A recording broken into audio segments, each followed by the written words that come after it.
And so You'll wait a year.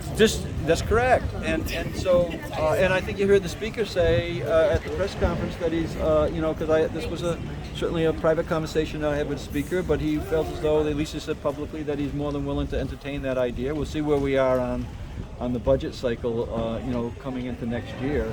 But we waited on, for instance, the issue with going out to a competitive bid on the energy efficiency fund, which was an exclusive right into the utility company. Now that we waited 3 years for that as well, that's going to allow us to put millions and millions of dollars more into energy efficiencies rather than going into bonuses into the utility company. And you did find money, though, for the Attorney General's cold case unit and additional staffers. You didn't put that in your budget. What's your take on that? Well, I think that if we had heard that they were going to internally,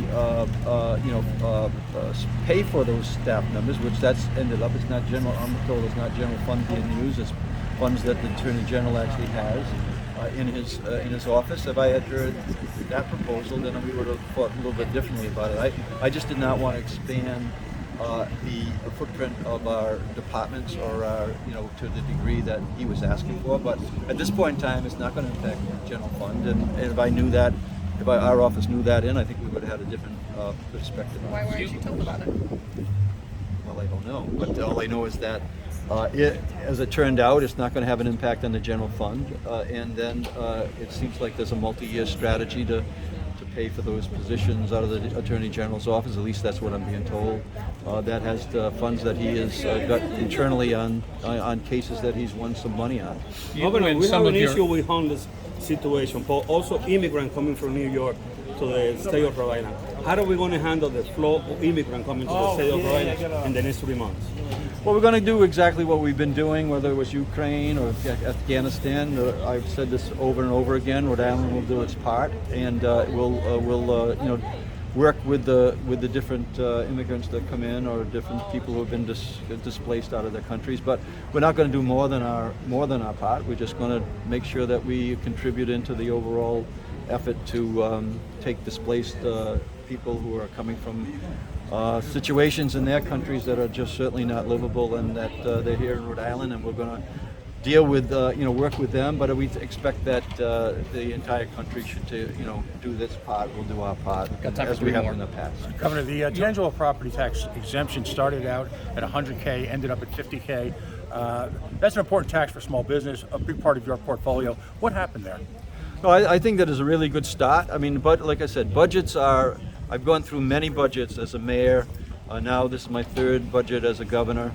Every ask is not answered.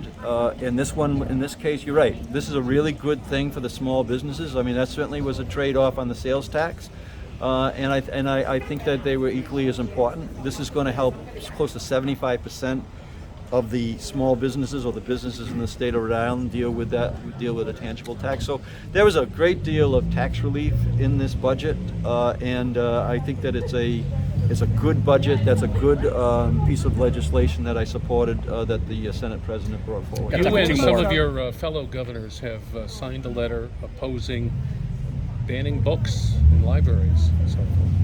Yeah, I think that just, to me, I signed on to that letter with the governor in New Jersey, Phil Murphy.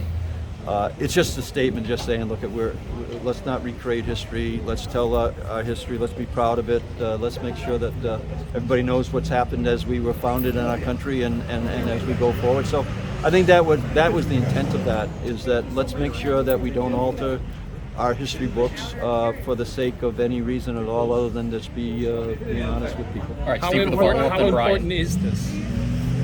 It's important. I mean, Rhode Island right now, I think that we stand for a lot of those rights, to make sure that we continue to tell the story as we believe it to be true. And so Rhode Island is a leader in that area, but at that point in time, other governors felt as though they needed support from other governors around the country, and so I felt it was important to do that. Brian gets the last one. The budget didn't include the $25 million you had proposed for South Key. Is that project in trouble now? No, it's not. I think it's just what it is we needed to make sure that we had certain agreements in place in order for me to be able to stand by that ask that I made in January. That is in progress right now, a work in progress, and that's for another budget. that project's very important to us. I think that just what we saw, last Friday with Secretary Granholm of Energy Secretary being in the state of Rhode Island on an interesting trip on the boat for all of you as well as me. But I think that it's that project is still very, very important. We'll just work through the details, and I believe that in order for me to stand by anything that I put in the budget, I got to be able to say we can deliver on what we're asking for. Right now, there's a couple things that need to be done to kind of make sure that we're in that spot, not only on the federal dollars, but also on the next budget cycle, talking about what we can do locally to make that happen and keep our spot, right? Keep that spot that we're in, that we're all pretty proud of leading the country in the offshore wind field. All right, thank you. Governor, I everybody. think Brian is keeping the ground warm for the health lab. Is that going to South happen? Key is another one. You broke ground on it last year, but they're still. Well, that's going well. Fantastic. That's going well. I mean, you got to go through all the negotiations, all the contracts, and make sure that you get everything in place. I'm not worried about that one.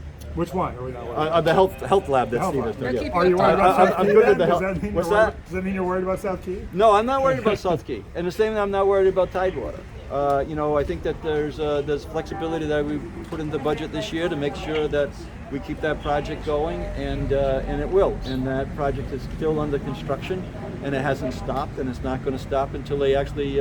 What's the term? What do they do when they roll out the ball? Or they roll out the Kickoff. They do the kickoff. Whatever the term is, it's not tip off, and that. We're whatever all the learning equivalent- about soccer, right? Yeah, whatever the equivalent of basketball is with the tip off, that project will continue to go. So What do you mean I'm by very- thanks, flexibility? everybody. Is there more money in the budget for it? I think that I mentioned, and again, I'm on the public record saying that when we moved a certain portion of dollars over from one side of the river to the other side of the river to have that project go, I said that we would put provisions into for the housing piece and for the retail piece to put flexibility into the budget so that we could do that. I believe that's in the budget right now, and now it's going to be up to different parties, including the Commerce Board, to determine how we allocate some of the funds that got approved in the budget that are going directly into commerce. All right, thanks everybody. Governor. Thank you. Thank you.